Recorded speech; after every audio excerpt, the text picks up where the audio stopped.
Today, I'm going to be showing you guys how to rig up a spinning rod from start to finish with little tips and tricks here and there so that you guys can get out there and start fishing.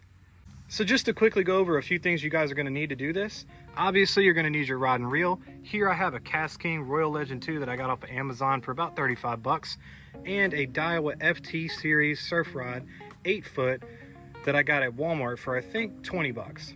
Then come over here, you're going to need your fishing line, some scissors and pliers to cut, and then finally, your lure. Hi, Ollie.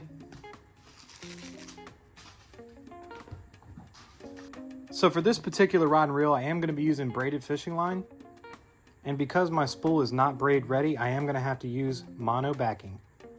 And what I mean by braid ready is some spools come with a little rubber gasket right here in the middle, and that helps to hold the braid tight so that it doesn't slip. Now for my mono backing, I'm just going to be using 10-pound monofilament line and tying it directly to the spool. Open the bail arm.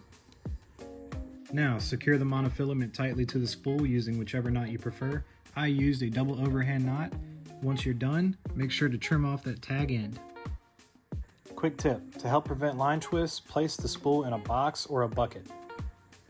Now, close the bail and begin spooling. For your mono backing, you don't need much, just enough to cover the inside of the spool. Now, to secure our main line, which is our braid, to our mono backing, we're going to be using a double uni knot. Unfortunately, this line is a little thin, so it's going to be kind of hard to show you guys how to tie that, but there are plenty of videos on YouTube and TikTok on how to tie it. Another quick tip that I actually forgot to do myself is running your main line through the guides and onto the spool. This is another trick that helps prevent line twists. Once you have the main line secured to the mono backing, you can now begin spooling it onto the reel.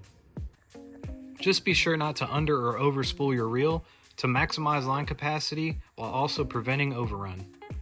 A little trick I use is to look down the top of the spool, and if I can't see my line coming over the sides, then I know it's spooled perfect. Now, if we were using just straight monofilament or fluorocarbon fishing line, our next and last step would be to go ahead and tie on our lure, but instead we are using braids, so we are going to tie on a 50-pound monofilament leader. Now when I'm securing my main line to my leader, I do prefer to use an Albright or an Alberto knot, and unfortunately, again, my line is too thin to try to show you guys how to tie it, but there are plenty of videos on YouTube and TikTok. And as far as the length of my shock leader to my lure, I use about 2.5 to maybe 3 feet max, depending on the length of the rod. And to secure my lure, I use a uni knot. And that's it, guys. That is how you rig up a spinning rod from start to finish. If you made it this far into the video, I just want to say thanks for watching and good luck out there.